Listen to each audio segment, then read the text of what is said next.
Now from the Weather Tracker TV Storm Studios, this is your weather today. Here's Chief Meteorologist William Cole. All right, folks, here we go now on a Tuesday morning, and it is a pea soup start to the morning. We've got fog, and we've got dense fog around the area. In fact, we've got another opportunity of rain. Rain chances now quickly increasing as we go through the morning into the afternoon. And then tonight, well, we're going to do this all over again. We've got more fog on the way and also more rain chances on down the road. We've got a lot to talk about today, so let's go and kind of get down to business. But again, you can see, at least on the Dallas side of town, the fog trying to lift some.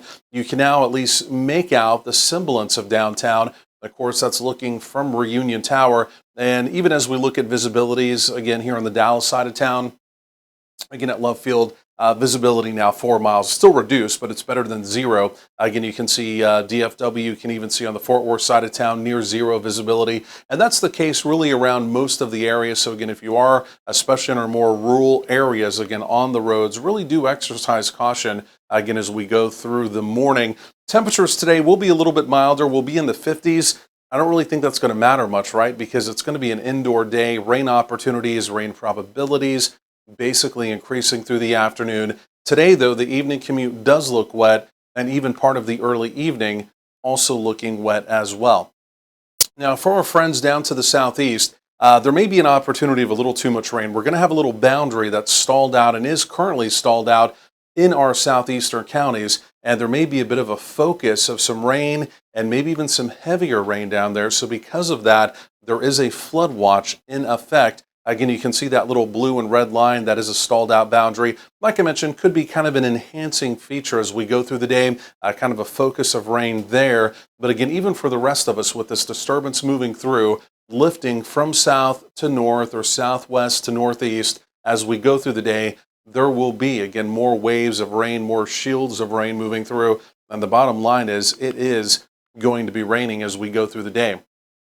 The other piece of this, as we look at the jet stream flow, you can see how the jet stream basically lines as it comes down and around the storm trough.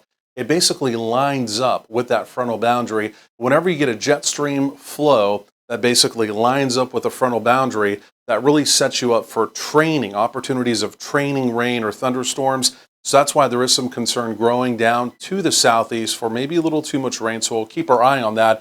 But the bottom line, you can still see this big, deep storm trough. Opportunity of rain today. A little bit more rain tomorrow, but more spotty on Wednesday. Then that one scoots off. Then we've got one more coming in as we get into Friday. And on Friday, we may even be talking about, well, some thunderstorm activity in the area as well. So heavy rain zone.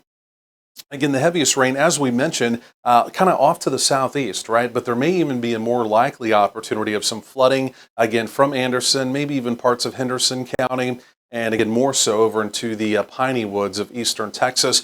Just a quick peek, these are high-res rainfall projections just over the next 24 hours or so. Again, you can see some locations, an additional 2 to maybe even 3 inches. But the newest data, even locally here in the Metroplex, trying to say maybe an inch, maybe even a little bit more as we go through the day today. So I think some healthy rainfall will be there.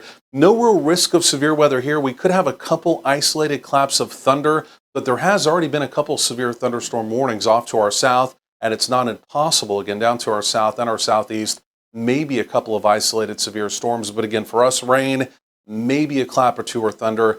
And again, simply put, that's really all she wrote. So here is the modeling. And again, as we go through the day, there it is, again, lifting basically from north to south, from south to north rather, or from southwest to northeast, however you want to look at it. Again, opportunities of rain. And the bottom line is, through a good part of the late morning, through a good part of the afternoon, even into the early evening, it's going to be raining. By around 7 p.m., we begin to dry things out. But again, keep in mind, there will still be fog around. There will still be some drizzle, very similar to last night. And then as we get into tomorrow, Wednesday, still some scattered showers around. So tomorrow also looking unsettled. 40s to right around 50 daytime highs. Rain probabilities likely, again, even heading into this evening. And again, if you are making evening plans, you can see temperatures basically pretty steady. But again, that opportunity of rain, maybe some showers, fog, drizzle heading into the evening. 40s generally for overnight lows, so all of us well above freezing. Key piece there. And then as we get into tomorrow, Wednesday, more the way 50s, maybe even a few 60s down to the south. So again, we look quite unsettled over the next couple of days. There's that next opportunity of rain and storms on Friday.